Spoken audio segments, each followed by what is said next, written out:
Johnson. I've been here consistently since 2014.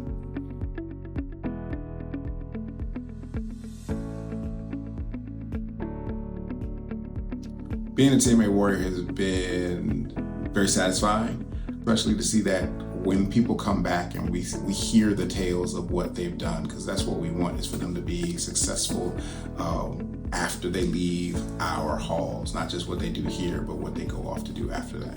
I'm literally teaching the son of someone I taught in my first stint at Thurgood Marshall. And I'm teaching the daughter of another student that I taught during my first stint at Thurgood Marshall. So we have second generation warriors in the building. And if that is not indicative of the fact that the school works and the system works, because, we've got people who thought so well of their experience here that they then sent their child back to walk the same halls that they walked.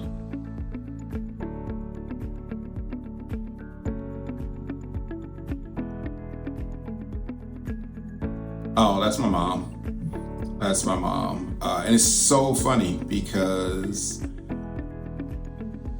even to this day, so I just spoke to my mom on Monday, and I don't speak to my mom as much as a lot of people do. And part of that is because of how she raised me. She raised me to be very independent. So even right now with a freshman in college, he didn't call on Sunday. And my wife and I are like, you didn't call on Sunday. But we're also like, we raised him to be out there. He's not just like, I got to check in with mom and dad. I need to speak to my mom and dad. So my mom was my superhero in so much as she raised me to be independent. In our last conversation, she was just talking about the fact that, you went to college and you never came back home.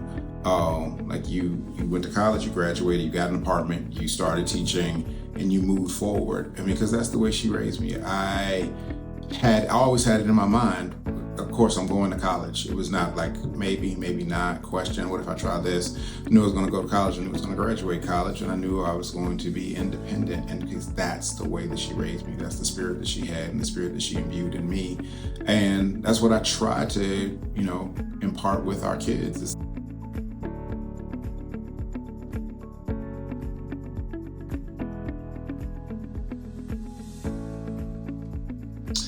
I would say it's calmness and I guess level-headedness.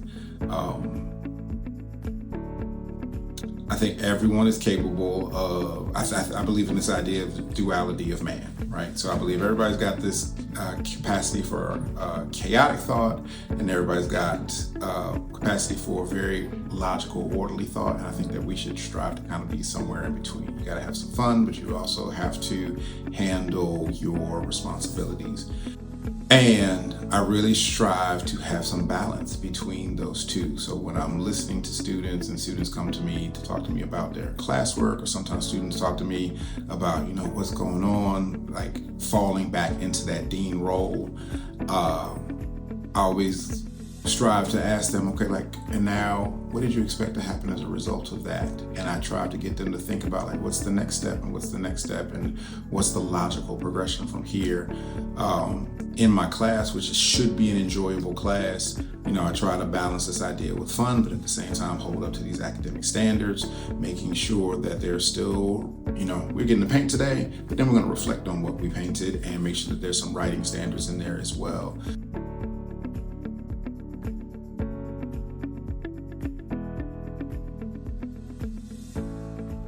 That is Miss Coco. Miss Coco is definitely my superhero. So,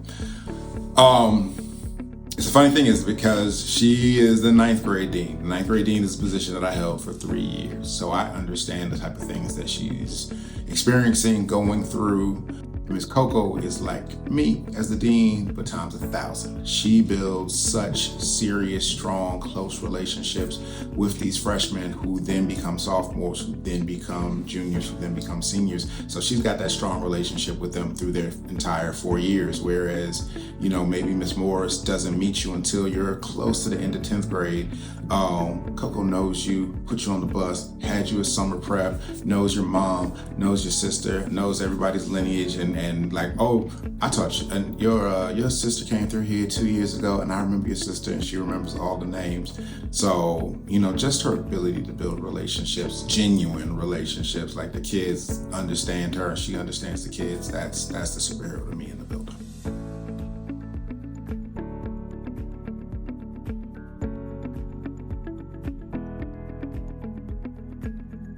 It works if you work it. Having been here as long as I have, I've seen what happens when people believe in what TMA provides to be able to succeed in college. Since we're having Bullying Prevention Month, we don't want you to be a bystander. We want you to be an upstander. We want you to be an individual who's engaged in the civic process of the United States of America and Washington, D.C., the nation's capital, which is more important than ever right now. So those students who have come through and from 9th grade, 10th grade, 11th grade, 12th grade are like, all right, I'm going to do this. I'm going to go to the law days. I'm going to do my portfolio. I'm going to try these and practice these things. I'm going to work on these public speaking skills. I'm going to pay attention to my teachers. I may not ever need chemistry, but I take the idea of the lesson that's presented to me in chemistry and the problem solving skills associated with chemistry. So then I've got those skills to be able to solve a problem and confront academic obstacles, which then become later life obstacles. So those students who have come through, taking advantage of what we have to offer, then putting themselves in for scholarships, position to get awesome scholarships, have school paid for, then be able to go into grad school, then be able to become professionals, and then give back to the city. That is what happens when students really just sit down and say, let me try to follow through on what this school is trying to provide. And so I would say to future generations of warriors as you come through, try it.